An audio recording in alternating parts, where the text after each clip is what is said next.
Dear esteemed guests, industry enthusiasts, members of the exports community, we extend a warm welcome to each one of you to the panel discussion on special economic zones as engines of economic transformation. As we gather here at the Tamil Nadu Global Investor Meet, we embark on a journey to explore the pivotal role of SEZs in shaping the economic landscape of Tamil Nadu. Today, we are privileged to have a panel of experts who bring a wealth of knowledge and experience in the field. Please allow me to introduce our esteemed panel members and the moderator. Let me start with the moderator.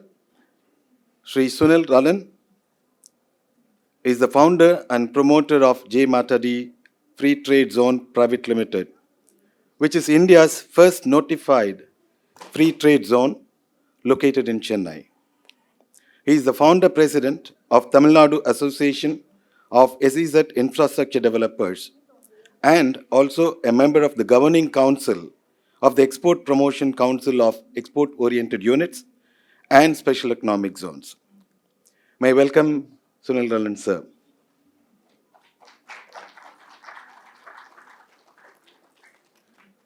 Moving on to the panel members, we have the privilege of having Sri Anup Vadwan, who is a former Commerce Secretary. In his long career in the Government of India, he served in the departments of Economic Affairs, Financial Services, and Commerce, and also he held a position in the Prime Minister's office, handling subjects like foreign trade, export infrastructure, and special economic zones.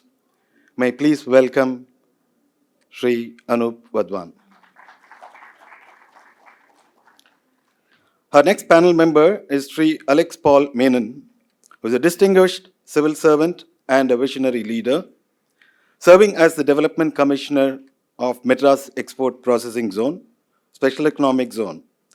A trailblazer in governance, Alex Paul Menon conceptualized and implemented transformative initiatives in public service and also a recipient of Prime Minister's Award for Excellence in Public Administration.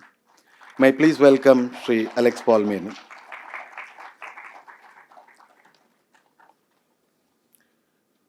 Our next panel member is Dr. Aradhana Agarwal. He's a professor in Indian Business Studies at Copenhagen Business School. She is also a global consultant in international trade-related issues and currently working with the Asian Development Bank on economic corridors in Central and Southeast Asia.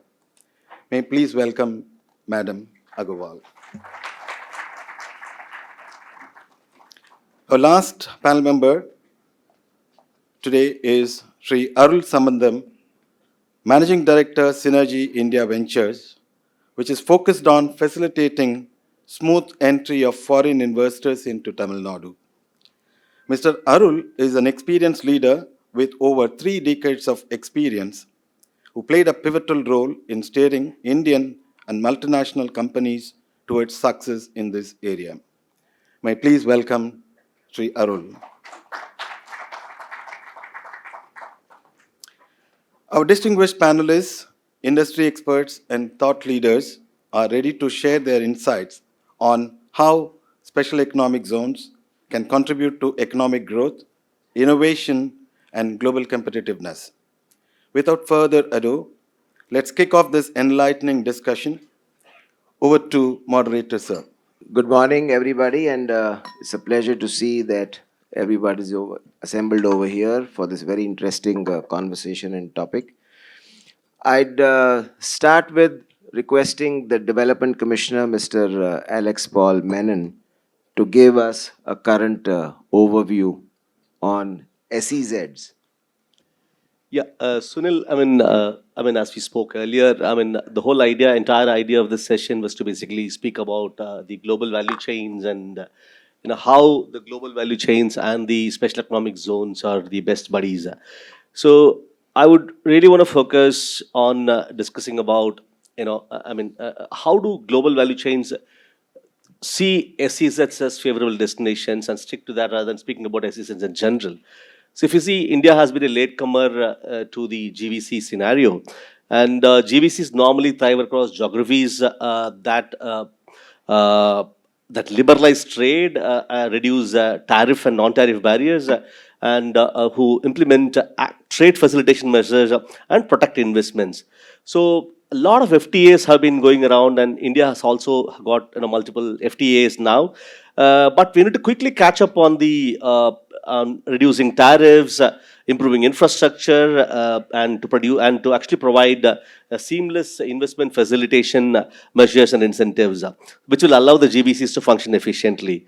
So, I was looking at a very interesting ORF survey, which was trying to find out what are the important factors for the global value chains and their domestic linkages. For deciding which is their favorable location. There are 18 parameters which are used in the survey. I'll read it out for them, out for you.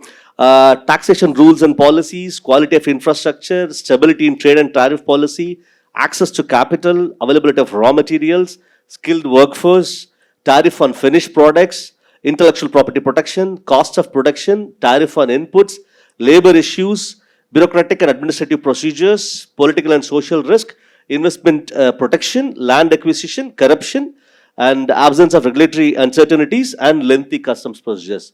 So if you see, out of these 18 factors which GVCs use to decide their location, 13 of the factors are easily addressable in the SEZ ecosystem. And we all know about zero rating of GST, no customs duties for import exports, can subcontract part of productions to DTA, and SEZs. We started as a policy in 2000, became an act in 2005. So we've been going pretty steady for the last 18 years.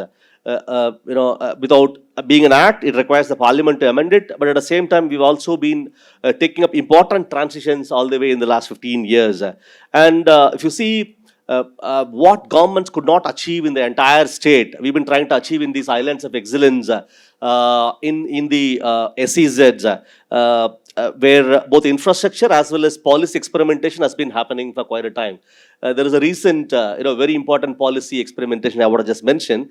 If you look at global practices, China would do financial, legal, labor, even price control reforms within SEZs before it spread out to the rest of the country.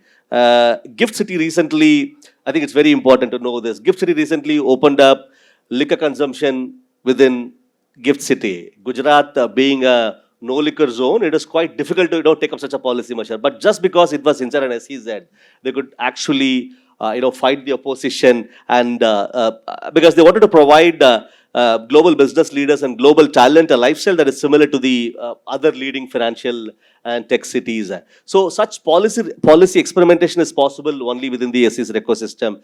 As far as labor issues are concerned, SEZ are declared as public utility services.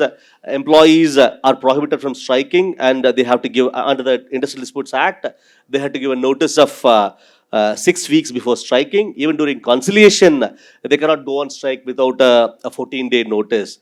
And when it comes to bureaucratic and administrative procedures, I can speak for my own zone, the Madras Export Processing Zone. So we meet every fortnight, and we have kept a 15 working days for clearing anything from new units to very complicated, complex requests of broadbanding, diversification.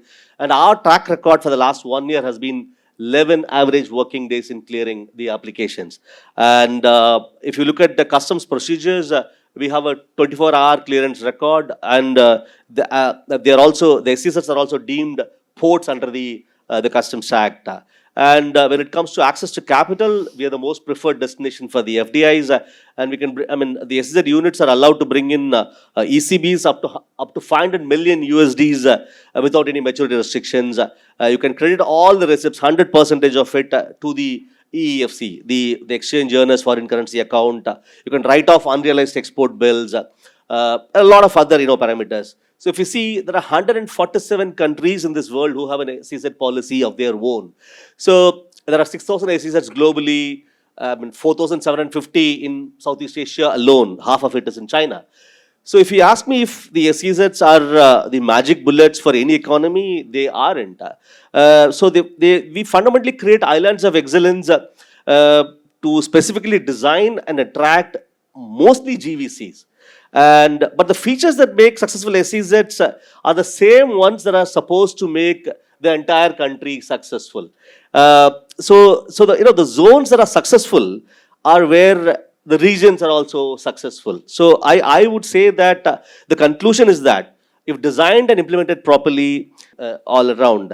So, and I would quote the Tamil Nadu example of having the highest concentration of SEZs in the whole country, 64, and highest concentration of functional SEZs in the country, 50, and 1/3 of TN's exports going from the SEZs.